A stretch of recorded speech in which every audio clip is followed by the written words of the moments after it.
Welcome to the Unbuttoned Up podcast, where career talk gets real and a little unbuttoned. We're here to help you land the job, get the promotion, and make your next move without sounding like a corporate robot. Are you climbing the ladder or are you plotting your escape? We are saying what everyone's thinking at work, but we are saying it out loud. So grab your coffee or cocktail and let's get unbuttoned.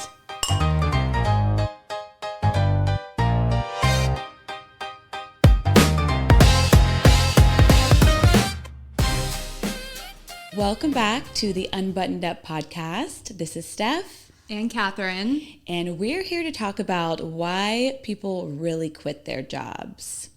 This is an exciting one. I mean, they're all exciting, but this is something that we talk about, with people a lot every single day. And we're going to dive into the real reasons here. Yeah. And I feel like we kind of have insider information because we work with the clients and the candidates. So we hear from the candidates, like they'll open up to us and tell us why they are really looking to leave. And then we also hear from the client side what they're hearing if they have people leave, kind of the buttoned up version, but we get both sides. Yes. So what is the real reason why people quit their jobs? There's a couple reasons that I would say, well, there's a lot of reasons, but some of the top ones that we hear, I would say one is feeling undervalued in their job. Leadership is also a big one. Culture. Is there anything else? That's huge. Yeah, I feel like there's a lot. Let's dive into those really quick because I feel like there's a lot to say about all of those. Those are probably the top three that we hear. Feeling undervalued is a really big one. Someone who is in their role, they don't get the recognition they feel like they should be getting, even acknowledged, just like even a simple thank you or a great job. That goes a long way, and I feel like people really take that to heart, and they feel like it's not like what they didn't matter. Absolutely. That's huge. And like you said, a simple thank you, or hey, I really appreciate all the work that you've been doing, or your work does not go unnoticed. We use that phrase a lot, I think, in our place especially, where we are noticing, or actually it's above the line that we have, where every month we recognize people who, like, where things might not be noticed. And so we're calling these out in our monthly wrap-up calls and hey, I noticed that Steph went above and beyond for this. And it means a lot to people to be recognized for that stuff. So those things go a long way. Yeah, I think it's important to take time either every week or every month to acknowledge people that are doing little things that make a difference, because everyone doesn't see those. It could be one person that is affected or that you do something for, and it's nice to call those people out in front of everybody. It goes a long way and it makes them feel good. Absolutely. And going off of that too, there's times where a project is being led. I can give you an example.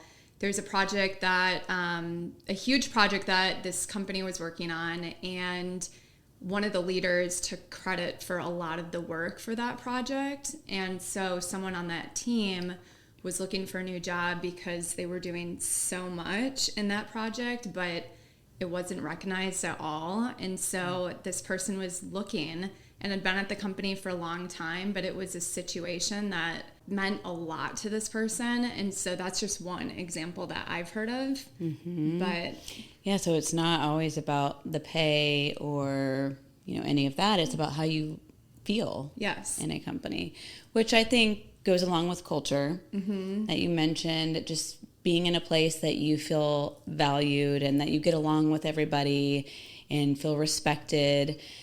I just feel like culture goes a long way, especially like these days. Pay isn't everything. Being in the office every single day or being remote isn't everything. It's about the total experience, total culture, the people that you work with. Absolutely. The people you work with. It's kind of the workplace drama too that we've talked about a little bit. It's the toxicity that we hear about. It's, well, if I'm 2 minutes late to work, I'm getting slapped on the hand or I'm getting written up. But then this person is hitting their numbers, they're doing everything else correctly. So I think when it comes to culture, the biggest reason why people stay with companies is that they're flexible and they're fluid and they allow that work-life flexibility for people. So that's huge. Yeah, I agree. And we get this question a lot from our clients is how important now is being remote or being in the office. And my answer always is just being flexible. Like if someone doesn't feel like they have to be in the office every single day from 8 to 5 and they have a little bit of autonomy, they can manage their schedules, they're going to want to come into the office more because they feel like they're not being micromanaged or that they have some flexibility during the day to maybe come in a little later or leave a little earlier and not feel so strapped down. Yes, absolutely. And those types of employers, understand that life happens. And so, hey, I have an appointment. I have something happening at my house. Can I work from home on these days? They're flexible with that. I remember when my first job, when you take, or not my first job, but back in the day where you had to take PTO for a dentist appointment or doctor's appointments. I think people are still doing that, but the ones who are, hey, if you put in a couple of hours later in the day or before or whenever, don't take that time off. Like you're doing everything else correctly. Right. And those are the people that people stay with for a long time. Absolutely. And let's be honest, in today's culture with being able to log in remotely from wherever you are, most people work like later in the day and like work late at night. You're working on the weekends. Yes. Like I'm sure you're checking emails on the weekend and responding to them, as am I.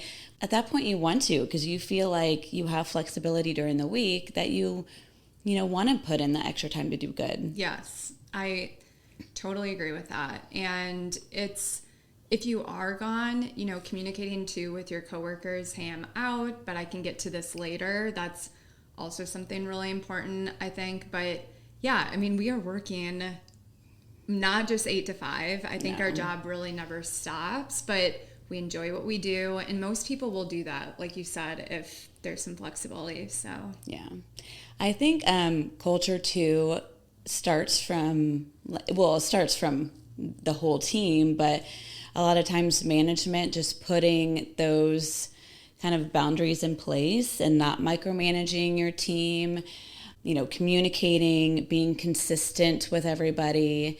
I just think you kind of set the tone for everybody. And I think a lot of people leave because of bad management and their leaders. Absolutely. What is an example that maybe you can think of where someone either left a bad manager or have you left because of bad leadership?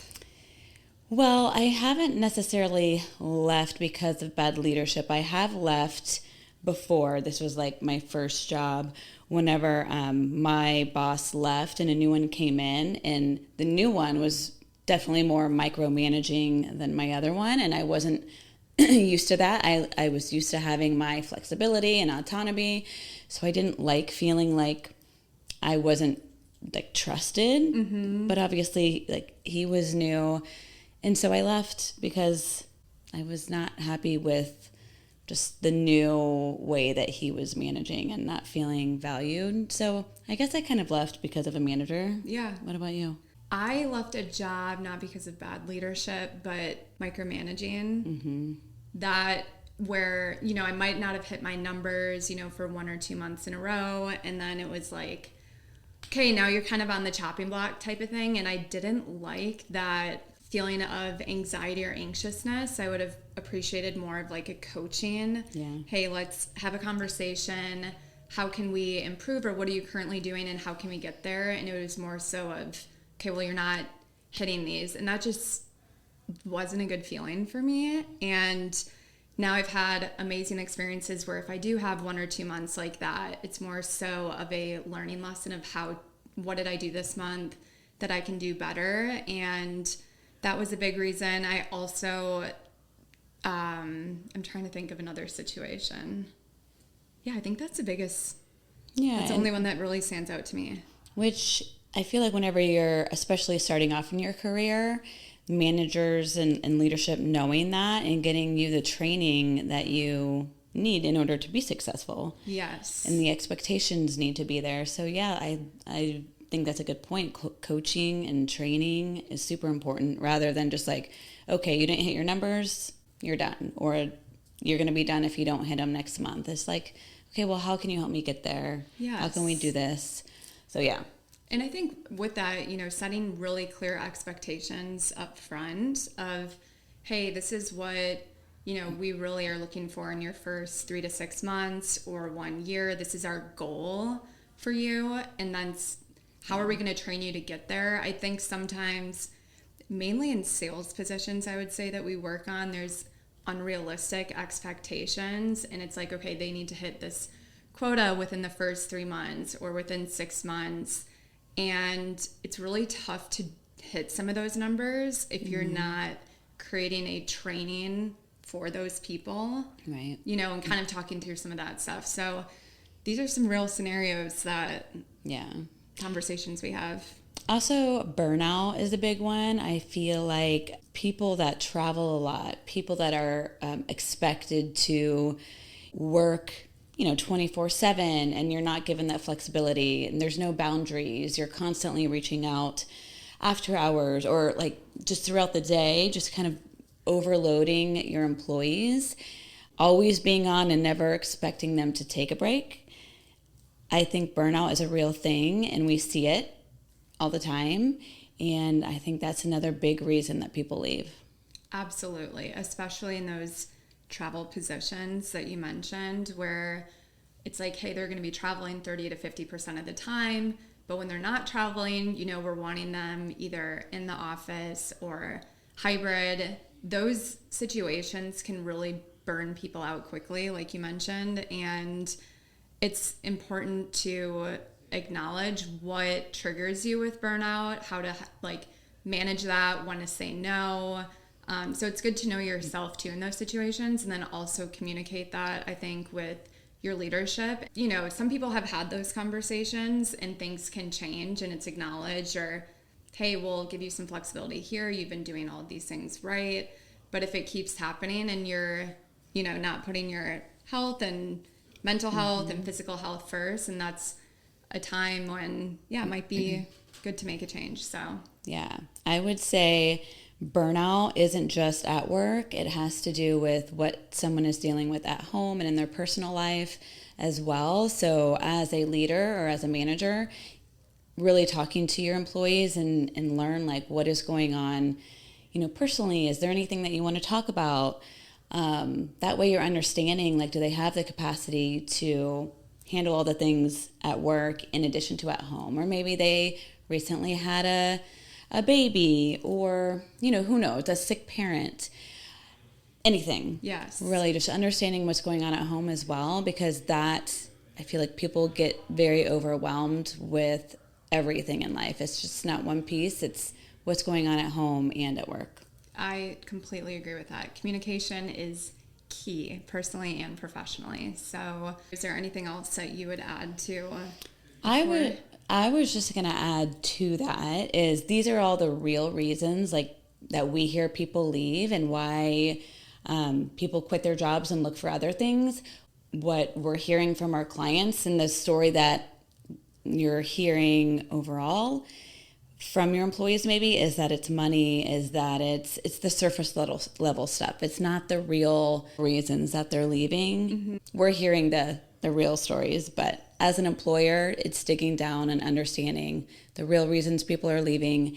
And right now, with a lot of layoffs going on and people being let go, they may be hesitant to leave a job and still staying in their job, unfortunately, because they're scared they're not going to get a new one. So how do you make those people happier and not checked out and one foot out the door? Yes. A lot of people are staying in their jobs right now and they're wanting to make a move, but like you said, they are nervous and scared with some of the layoffs. And I think a lot of the layoffs are happening at some of the larger companies, whereas the small to mid-size, we don't typically see that happening. We're seeing a lot of restructuring, especially with AI, and people are thinking, how are they implementing this, cutting costs, doing for a number of reasons. But we'll have a conversation with you too about this and talk you through some of this stuff if you are looking or nervous to make that next move. And the other thing I think is important to mention is counteroffers too, where people are, they want to leave this job. They've been having these conversations with their boss, and now they get an offer with a company, but then their current company comes back with a counteroffer to keep them on. And there's a couple reasons someone should not accept a counteroffer. Right. I mean, it's an 80% statistic that people will most likely leave in that year after they receive a counteroffer and stay. They're going to leave anyways, or they're going to be fired anyways. You already know that there's, that they were looking, so there's that element.